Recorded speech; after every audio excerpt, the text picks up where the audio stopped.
விஜயோட அம்மாங்களா? ஆமாங்க. அவர் படிக்கிற பள்ளிக்கூடத்துல இருந்து பேசுறோம். ஃபர்ஸ்ட் உங்களுக்கு வாழ்த்துக்கள். சரிங்க. ரொம்ப அழகா வளர்த்திருக்கீங்க பிள்ளைய. பாத்ரூம் சவர் இருக்குதுல்ல, பிடி சாருக்கும் இங்கிலீஷ் மிஸ்ஸுக்கும் நல்ல பாண்டு. அதை பார்த்து எக்கனாமிக்ஸ் மிஸ்ஸுக்கு செம காண்டுன்னு எழுதி இருக்கிறான்.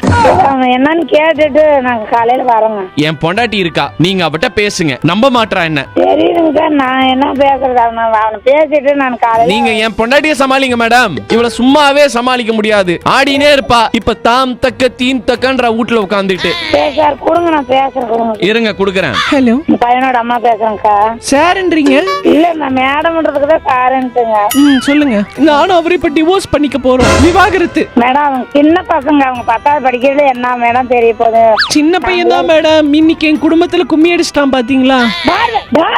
குடும்பம் கையாளு ஏன்னு கணப்படிக்கிட்டு போவே. என்ன மொழி பேசுறீங்க?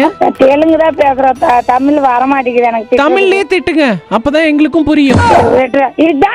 அவங்க கால்ல போய் 2 பேர் கால்ல உளுந்து நாளைக்கு வந்து நீ சரி பண்ணணும். 2 பேர் கால்ல விழணுடா. நீ தப்புக்கா, நான் தெரியாம எழுதிட்டேன். அதெல்லாம் நீ கால்ல பாடாளா? குடும்பம் ஒரு குடும்பம் சண்டை போட்டுக்கிட்டு இருக்குது. அந்த செருப்புலயே அடுத்தது எனக்கு எல்லாம் தெரிவாரு. அப்படி நிலைமைடா பட்டனே தைச்சிக்கிட்டே இருக்கேன். எங்களுக்கு தெரியாத பாஷையில பேசுனீங்கன்னா நாங்க நம்பிடுவோமா? அக்கா, நாங்க தெரியாத தமிழ் வர மாட்டேங்குது. நான் என்ன பண்ணட்டும்?